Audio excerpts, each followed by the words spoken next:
ക്യാപ്റ്റനായ സൂര്യകുമാർ യാദവ്, തിലക് വർമ്മ, ഹാർദിക് പാണ്ഡ്യ, ശിവം ദൂബെ, അക്സർ പട്ടേൽ എന്ന ഈ 5 പേര് ഇനിയും വരാനുണ്ട്. 5 ഓവർ മാത്രം ബാക്കി നിൽക്കെ അവർക്കിനി ബാറ്റ് ചെയ്യാൻ പറ്റുമോ എന്നുള്ളതാണ് സംശയം. കാരണം അവരെല്ലാവരും ഇന്ത്യ ഈ കളിക്കാൻ വേണ്ടിയിട്ട് വളരെയധികം ട്രെയിനിങ് സെഷൻ നടത്തേണ്ടി വന്നതാണ്. പക്ഷേ അങ്ങനെ നിൽക്കുന്നു. പക്ഷേ ഇതാ നമുക്ക് നിരാശ എന്ന് പറയേണ്ടി വരും. സഞ്ജുവിൻ്റെ വിക്കറ്റ് നഷ്ടമാകുന്നു എന്നൊരു സാഹചര്യം കൂടിയുണ്ട്. പക്ഷേ ചുവണ്ടി ഇന്നിങ്സ് എന്താണെങ്കിൽ പോലും അയാൾ അർഹിച്ചിരുന്നതാണ്. ടീമിന് വേണ്ടിയിട്ടാണ് അയാൾ കളിക്കുന്നത്, അയാളുടെ വ്യക്തിഗത നേട്ടത്തിന് വേണ്ടിയിട്ടേ അല്ല എന്ന് നമുക്ക് ഉറപ്പിക്കാൻ കഴിയുന്നതാണ്. അങ്ങനെ വ്യക്തിഗത നേട്ടത്തിന് വേണ്ടി കളിക്കാൻ വേണ്ടിയിട്ടായിരുന്നെങ്കിൽ അയാൾക്ക് എന്നേ തീർക്കാമായിരുന്നു സെഞ്ചുറി. പക്ഷെ സഞ്ജു പുറത്താകുന്നു. നമുക്ക് കാണാൻ കഴിയുന്നത് സഞ്ജു പുറത്താകുമ്പോൾ ജെയിംസ് നിഷമിന്റെ കളിയാണ്. എഴുന്നേറ്റ് നിന്ന് അഹമ്മദാബാദിലെ ഓരോ കാണികളും എഴുന്നേറ്റ് നിന്ന് കൈയടിക്കും. നിങ്ങൾ എവിടെയൊക്കെ ഫാൻ പാർക്ക് ഇന്ത്യ ഒട്ടാകെ തന്നെ വെച്ചിട്ടുണ്ടോ ആ സ്ക്രീനിന് മുന്നിൽ നിന്നുള്ള എല്ലാവരും എഴുന്നേറ്റ് നിന്ന് കൈയടിക്കും.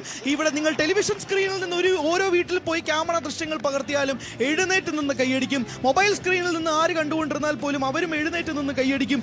8 സിക്സറുകൾ പിറക്കുന്നു അയാളുടെ ബാറ്റിൽ നിന്നും മാത്രം. ഈ ഇന്നിംഗ്സിൽ നിന്നായി 46 പന്തുകളിൽ നിന്നും 89 റൺസ്.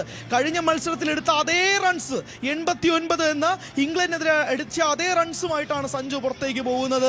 ആ ഇന്നിംഗ്സിന് സ്വർണത്തിന്റെ തിളക്കമുണ്ട്, സെഞ്ചുറിയുടെ തിളക്കമുണ്ട്, ഇന്ത്യ എത്തിച്ച 203 തിളക്കമുണ്ട്.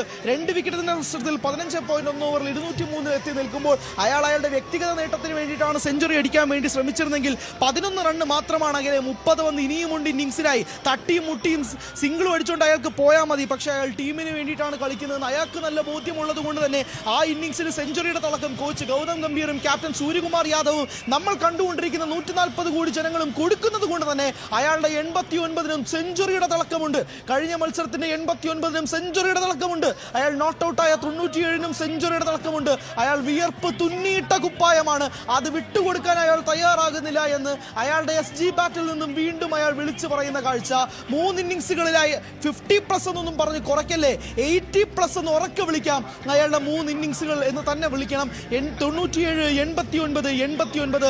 അങ്ങനെ മലയാളി താരം സഞ്ജു സാംസൺ ഗ്രൗണ്ടിൽ നിന്നും പുറത്തേക്ക് പോകുമ്പോൾ അഹമ്മദാബാദിൽ കളി കൊണ്ടുകൊണ്ടിരിക്കുന്ന ഒരു മനുഷ്യൻ പോലും ഇരുന്നു കൊണ്ട് പോലും കൈയടിക്കില്ല.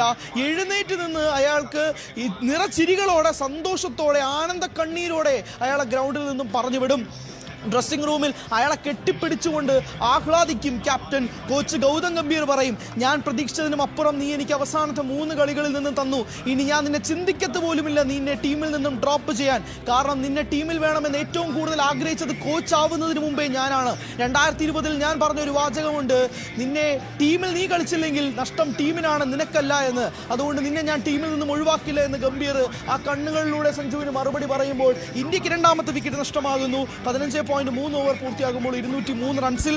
എന്തായാലും ഹാർദിക് പാണ്ഡ്യയാണ് നിലവിൽ ഇന്ത്യക്ക് വേണ്ടി സ്കോർ ബോർഡ് ഇറക്കുന്നത്. സ്വാഭാവികമാണ്. സൂര്യകുമാർ യാദവ് അയാളെ തന്നെ മാറ്റി വലിച്ചിട്ട് നീ പോയി കളിക്ക് പാണ്ഡ്യ എന്ന് പറയുമ്പോൾ വ്യക്തമാണ് അടുത്ത പന്ത് വിട്ട് തന്നെ അടിച്ച് കളിക്കുക എന്നത് തന്നെയാണ്. എന്തായാലും ആദ്യത്തെ 2 ബോൾ ഡോട്ട് ബോൾ ആക്കിക്കൊണ്ട് ഹാർദിക് പാണ്ഡ്യ ഇറങ്ങുകയാണ്. ടീം ലക്ഷ്യം വെക്കുന്നത് സ്വാഭാവികമായിട്ടും 240 മുകളിലുള്ള ഒരു ടോട്ടൽ തന്നെയാണ്. അത് തന്നെയാണ് പ്രതീക്ഷിക്കുകയും ചെയ്യുന്നത്. എന്തായാലും 2 വിക്കറ്റ് നഷ്ടത്തിൽ 204 എന്ന സ്വപ്ന ടോട്ടലിലേക്ക് എത്തി നിൽക്കുന്നു. സ്വാഭാവികമാണ്. ന്യൂസിലൻഡിനും ശക്തമായ ബാറ്റിംഗ് സൈഡ് ഉണ്ട്. നമ്മളിനി ഫാക്ട്സിലേക്ക് വരാം.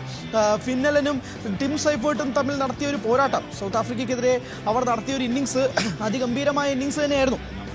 13 ഓവറിൽ നിന്നാണ് അവർ 170+ ടോട്ടൽ ചേസ് ഡൗൺ ചെയ്തത്. അതുകൊണ്ട് ഇന്ത്യക്കറിയാം നല്ലൊരു ടോട്ടൽ പോസ്റ്റ് ചെയ്തില്ലെങ്കിൽ ന്യൂസിലൻഡും അതനുസരിച്ച് ശക്തമായി കളിക്കുമെന്ന് അറിയാവുന്നത് കൊണ്ട് തന്നെയാണ് അവരത് കൃത്യമായി കളിക്കാൻ വേണ്ടിയിട്ട് ശ്രമിക്കുകയും ചെയ്യുന്നത്. എന്തായാലും കൃത്യമായ ഗെയിം പ്ലാൻ അനുസരിച്ച് ഇന്ത്യ പോകുന്നുണ്ടെന്ന കാര്യത്തിൽ തർക്കമൊന്നുമില്ല.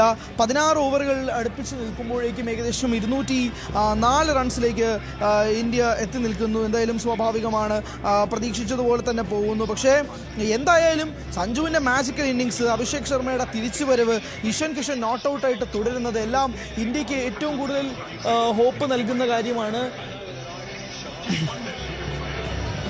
ലാറ്റർ ഓവേഴ്സ് ആണ്, ക്ലൈമാക്സ് ആണ്. ഇന്ത്യ അടിച്ചു കളിക്കാൻ വേണ്ടിയിട്ട് ശ്രമിക്കും. വിക്കറ്റുകൾ കയ്യിലുണ്ട്. അപ്പോൾ സ്വാഭാവികമായും റിസ്കുകളും കൂടുതലായി എടുക്കും. ആ റിസ്കുകൾ എടുത്തതിൻ്റെ കൂട്ടത്തിൽ 3ാമത്തെ വിക്കറ്റ്